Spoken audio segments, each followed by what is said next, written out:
Welcome to Connect Canyons, a podcast sponsored by Canyon School District. This is a show about what we teach, how we teach, and why. We get up close and personal with some of the people who make our schools great. Students, teachers, principals, parents, and more. We meet national experts too. Learning is about making connections. So connect with us. Have you ever wondered where to turn when your child needs a little extra support? Whether it's navigating challenges at school, seeking mental health resources, or simply finding the helping hand? At Canyons, we are lucky enough to have the Canyons Family Center. Today, we are going over the incredible services offered by the Canyons Family Center. From counseling and intervention programs to workshops and support groups, the Family Center is truly a cornerstone of the community's well-being. Joining us today is Kelly Redican, an intervention specialist with Canyons. Thank you for joining us. Thank you for having me. So tell me a little bit about the Family Center, because I think a lot of families actually don't even know it exists. And there's so many things that can be so helpful to them. So what is the Family Center and what does it offer? So the Canyons Family Center started, it's been now quite a few years since we've had it. They had it in Jordan District before we became Canyons District, and we continued on with the great services. The best part about the Canyons Family Center, it is a free service to all our families and students, and it's a great support with many classes and intakes and counseling that we offer to our families and students in the district. I think a lot of families are unaware that we have this service. There's many that have accessed it, and we've had some great feedback from those families and the support that they've received. So I just want it out there more for families to know that it is a great option and a service that can help gap before maybe they get outside services, because our counseling at the Canyons Family Center is short term. Sometimes it can just bridge that gap to the next step for our families as well. But we have some incredible classes. We have 4 parenting classes: parenting for students with ADHD, parenting with students with anxiety. We have a positive parenting class, and we have a new parenting class for mainly secondary students, parents, that is going to focus on depression and suicidal ideation. We've seen a lot of increase in anxiety and depression with our students, and they are really struggling. We've had a lot of suicidal ideation and some big concerns surrounding that. So we have one of our great social workers that wanted to start a parenting class, more understanding depression and suicidal ideation, so that they can work better with their child, to have a better understanding of how they can help and what to look for and signs to help their students. So those are great parenting classes that we have available. And then we have tons of classes for our students focusing on anxiety, managing anxiety for elementary age students as well as secondary students, anger management for K through 2, 3 through 5, a teen self-esteem class. And we have a new class for emotional intelligence, which is going to cover all ages. One of our great school counselors wanted to start that class this year. So that's going to be a new addition as well, just helping them understand emotions, self-awareness, and how to better interact with other people and understanding their emotions as well. So that's a great addition. And then we have courses for clearing disciplinary fines. So if kids have struggled with any substance abuse issues in school, or out of school, or have anger management issues or something that came up with a disciplinary fine, then they would attend those classes to remove the fine and meet their disciplinary target, whatever it might be. So those are great for that. Plus, it's very educational for the parents, and they attend with their students for the disciplinary classes so that they get the big picture as well, and then they get the support that they need also, so that they're both on the same page of what the expectations are within the district and how to help their kids. If they're on a journey or a path that could be struggling with substance abuse or anger management, then it can be really helpful to have them process a little bit better and understand from that perspective. How do families usually come about coming to the Family Center? How do they usually find out about it? Because I know that as a parent, I've seen parent square messages and stuff, but sometimes you get kind of overwhelmed. So how, if you have a kid that's struggling, how do you end up finding the Family Center besides the posters, and How do you suggest parents find the help they need? So Parent Square has been one way, but also the support staff in the school, like school counselors or school social workers or school psychs. If you've connected or reached out to somebody within your school, they should be aware of the support services that we offer at the Canyons Family Center. But that's why I want to get out there more, doing a podcast like this. I think word of mouth helps a lot, but I do want more people. I mean, it's a free service that we offer for our families, and it's a great support, and I just wish more people did access it. So we're just trying to get out there more so people know that it's there and it's a great service that we offer. I do want to say that we are open on Tuesday and Wednesday evenings, and we are at Mount Jordan Middle School. And our classes run from 6 p.m. to 7:30 on Tuesday and Wednesday nights. Different classes, one set of classes on Tuesday and another set on Wednesday. And then our intakes and counseling usually run from 4 p.m. to 7 p.m. on Tuesdays and Wednesday nights as well. Do you have to be pre-registered? Is there a size limit, or is it like a drop-by sort of? We have flyers that go out with a barcode, but when we send Parent Square messages, we also write on the district website. If you click on the Canyons School District, you can click on Families, and there is a link for the Canyons Family Center, and you can register directly on the district website. We do have caps to some of the classes, but we always have room, and I think teachers are always willing, to go over a few numbers if need be. So we have that availability without an issue so far. They could fill up. I wish they would fill up because it is a great service that we do offer, but I wouldn't worry about classes filling up, but registration's fairly easy. If you either get a flyer, go back to your Parent Square, look for the message, or just go on the district website to look up the Canyons Family Center. I think sometimes it can be a little bit intimidating as a parent to ask for help because you almost feel like maybe I'm failing a little bit. Mm-hmm. Can you speak to that a little bit about just having the courage to ask? Because you can ask for help before it's really trouble. I love there was a line on the website, the Family Center website, where it says that you can ask for assistance before it's emotional crisis or not. Mm-hmm. Can you speak to that? Yeah, I think it can be overwhelming and sometimes a stigma for families thinking, oh my gosh, if I put myself out there, is that going to be a stigma for me? And how do I actually get to this next step for help?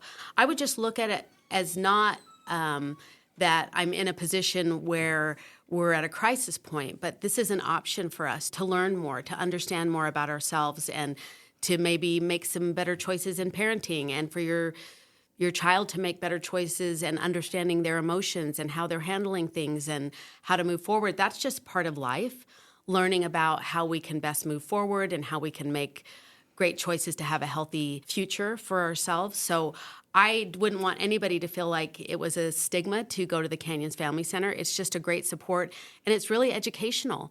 Just learning. We're never too old to learn, and our parents can learn a lot, but our students still have a lot to learn about their emotions and life and choices that they make. And it's just a good support, especially like if you're a student, let's say, that has a lot of anxiety, and you wanted to just kind of understand how I can best do that. And maybe you've had some therapy in the past, but maybe sometimes we'll have families that just come in for a little tune-up to maybe understand their emotions, or they're having a hard time getting to school with their anxiety. And then if they can go after school to a place where it's not in school, so it's maybe easier for them, and maybe it's a smaller class size, and all these other kids that are coming to that class are struggling with the same types of feelings and emotions. So that can be comforting to know that, oh my gosh, that person is dealing with some of the same things I am, and this is the things that they're doing to feel better about those choices or understanding their options. I noticed on the class list that I was looking for, some of the titles that I think we should put out there, there was parenting for students with ADHD, but one of the ones that I loved was Girls Self-Esteem, which was a 6-week course. Which, yes. I mean, who doesn't need a self-esteem course? And we did switch that this year to teen self-esteem, which is good because we kind of focused on girls' self-esteem last year, but then we had a lot of interest in parents reaching out to me saying, well, I would really love my son to attend that class. Could they? So we opened that as an option this year. We're opening it to everyone that would like to be a part of it. And then positive parenting strategies. Can you tell me a little bit about positive parenting strategies? So we have 2 teachers that have taught that class for quite a few years, 2 of our school counselors from Alta.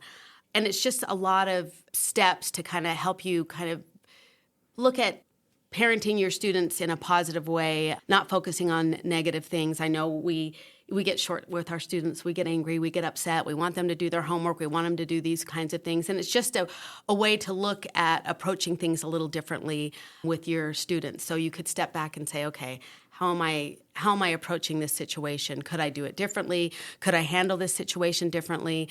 Just having some self-reflection on how you can better approach your students. Sometimes, I don't know if a lot of people are familiar with Love and Logic, parenting with Love and Logic.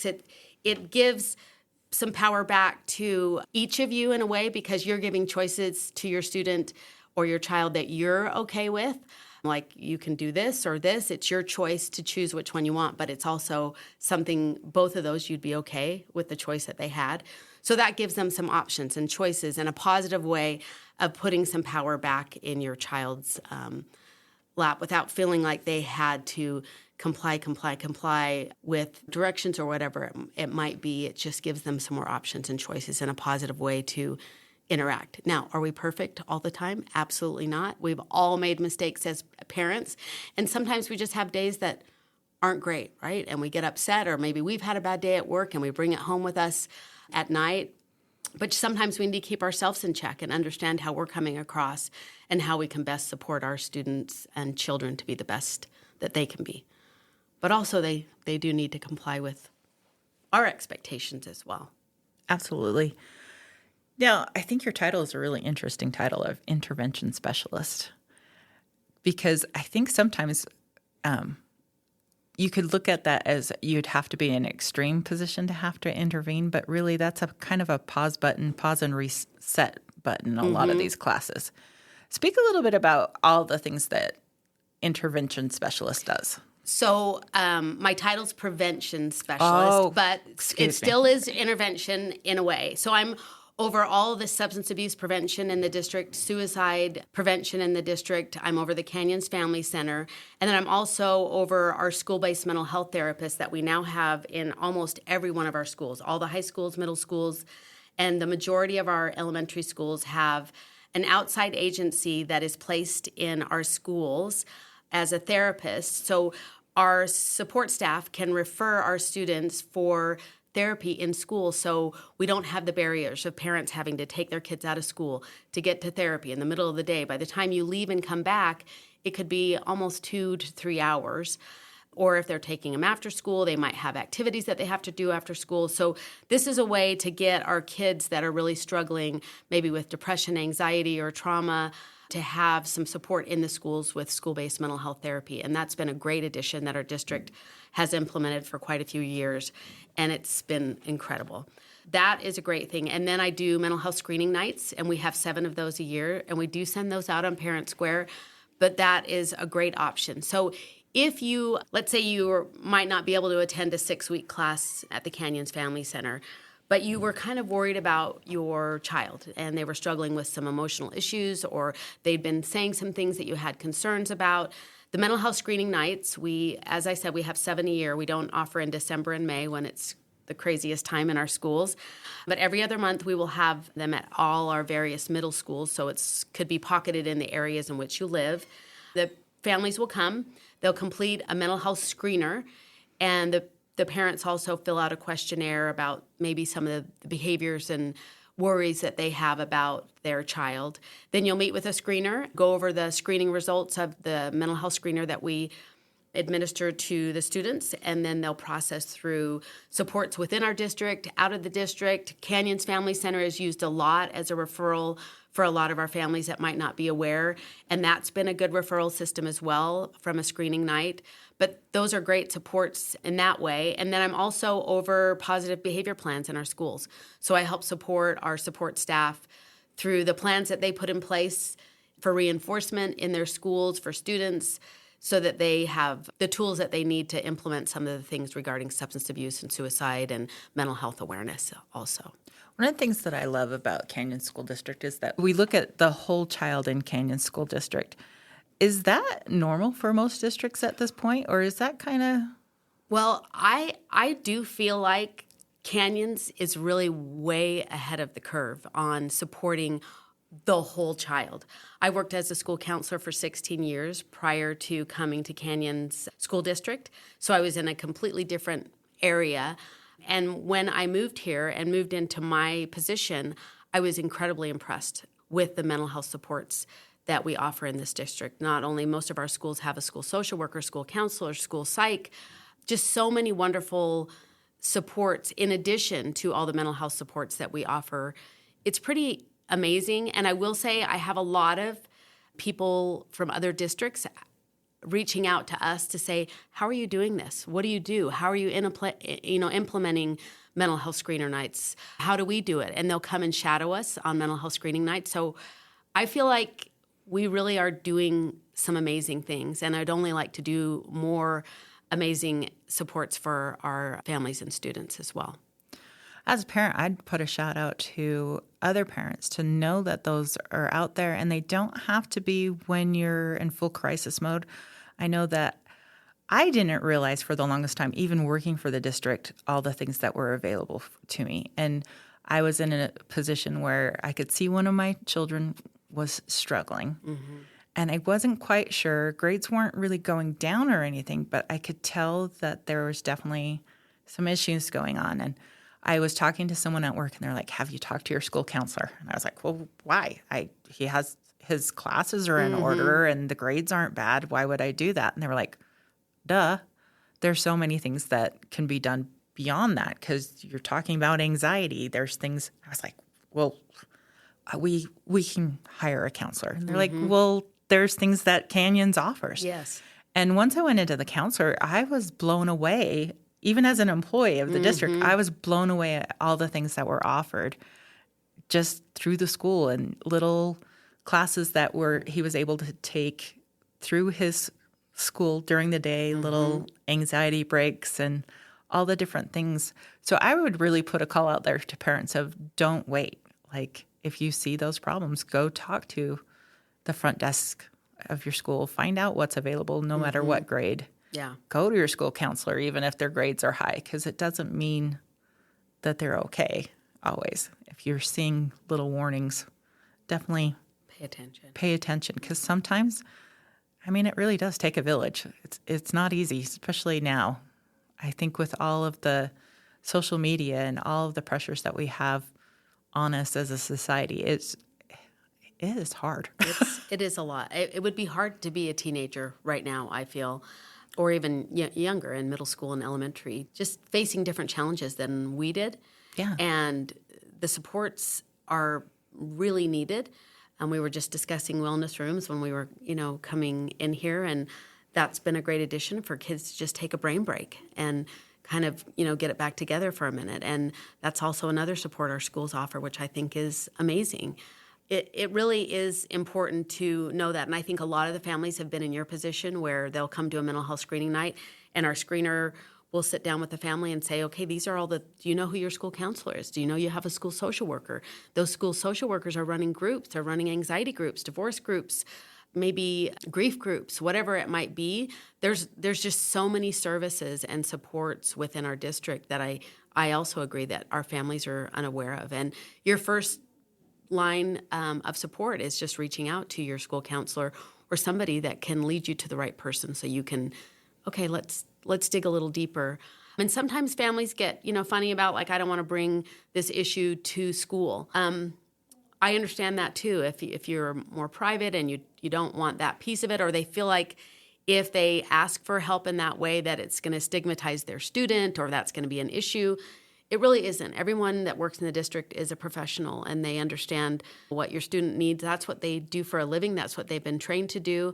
Everything's very confidential. They would not share anything with a teacher or faculty or staff if you were uncomfortable with any of that.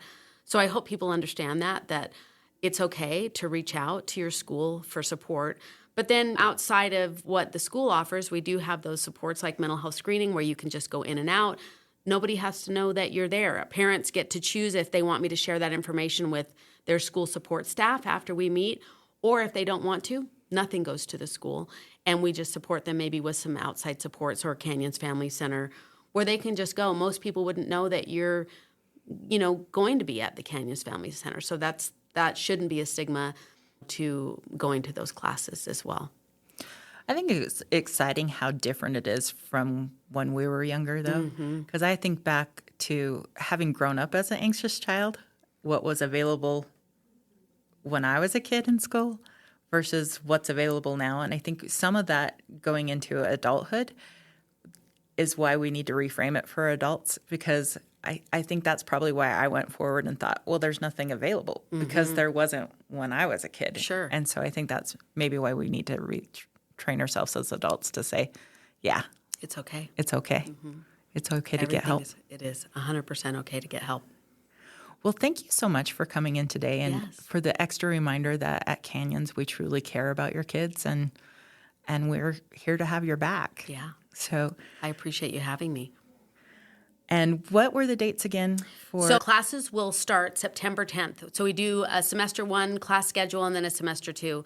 So we'll have a new one come out in January, but we'll start September 10th and classes end December 11th. Some of the classes are 6 weeks, some are 4 weeks, and some are 3 weeks. And we're open Tuesday and Wednesdays. Our classes run from 6 to 7:30, intakes and counseling from 4 to 7 p.m. The registration will be open on our website, and we'll have the flyers on Parent Square, but you can also go directly to the district website to register as well. And I really recommend going to the Family Center website because they have a virtual wellness that is really fun to play on. Yes, it is. The whole website has a lot of information and a lot of resources for you to find the things that can be so helpful for your children. If you have future ideas for a Connect Canyons podcast, please contact us at communications@canyonsdistrict.org. Thanks for listening to this episode of Connect Canyons. Connect with us on Twitter, Facebook, or Instagram @Canyons District, or on our website, canyonsdistrict.org.